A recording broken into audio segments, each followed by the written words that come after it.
Hi friends, good morning. அன்றைக்கி டே வந்து எனக்கு சீக்கிரமாக ஸ்டார்ட் ஆச்சு.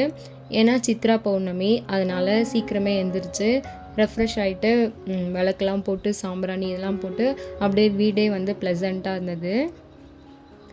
பிரேக்ஃபாஸ்ட் ரெடி பண்ணுறதுக்காக காய் போட்ட சாம்பார். ஸோ அதுக்காக பருப்புலாம் வந்து வாஷ் பண்ணிவிட்டு அது கூட தக்காளி, ஜீரகம், மிளகு, சின்னதாக இருந்தால் 2 தக்காளி போட்டுக்கலாம். உப்பு, மஞ்சத்தூள், அதுக்கப்புறம்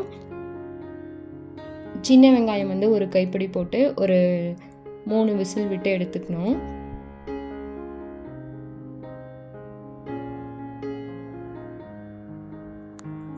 அது போட்டு வச்சுட்டு அதுக்கப்புறம் இட்லிக்கு வந்து மாவு கலக்கி வச்சுட்டேன். டீ காஃபி குடிக்காதனால கூலிங்காக இருக்க மாதிரி ஏதாவது சாப்பிட்டுப்பேன். அதுக்கப்புறம் அத்விக்கும் அவரும் எந்திரிச்சு வந்துட்டாங்க. பாலும் வந்துருச்சு 2 பேர்த்துக்கும். அவருக்கு வந்து டீயும், அத்விக்கு வந்து நான் ஆல்ரெடி சொன்னல மண்ணா ஹெல்த் மிக்ஸ் வாங்கியிருக்கேன்னு, அது வந்து அத்விக்கு ரொம்ப பிடிச்சிருக்கு. ஸோ அதுதான் அவனுக்கு கொடுத்துருந்தேன். அது ரெண்டுமே டீ வந்து கொதிக்கிற கேப்பில் காய் வந்து கட் பண்ணி வச்சிட்டேன்.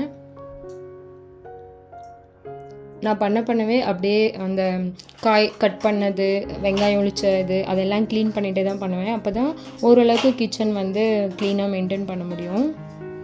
இது ரெண்டையும் கொடுத்துட்டு வர்றதுக்குள்ளே நமக்கு வந்து பருப்பு நல்லா வெந்துருச்சு. அதை லைட்டாக மட்டும் மற்ற வச்சு கடைஞ்சிட்டு தாளிச்சிடலாம்.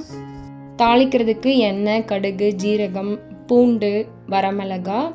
அவருக்கு வந்து தாளிக்கும் போது பெரிய வெங்காயம் போட்டு தான் பிடிக்கும். ஸோ பெரிய வெங்காயம், கருவேப்பிலை இதெல்லாம் போட்டு நல்லா வந்து வணக்கி விட்டுருங்க.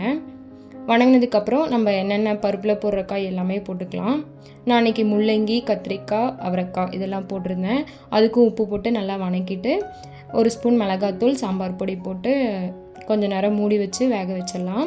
அதுக்கப்புறம் நம்ம கடைஞ்சி வச்ச பருப்பு அதில் மிக்ஸ் பண்ணி நல்லா கலந்து விட்டுருங்க.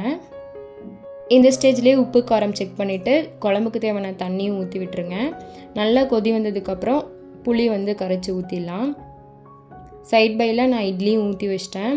நல்லா கொதி வந்ததுக்கப்புறம் கொத்தமல்லி தழை கட் பண்ணி போட்டு எடுத்தோம்னா சூப்பரான சாம்பார் ரெடி ஆயிரும்.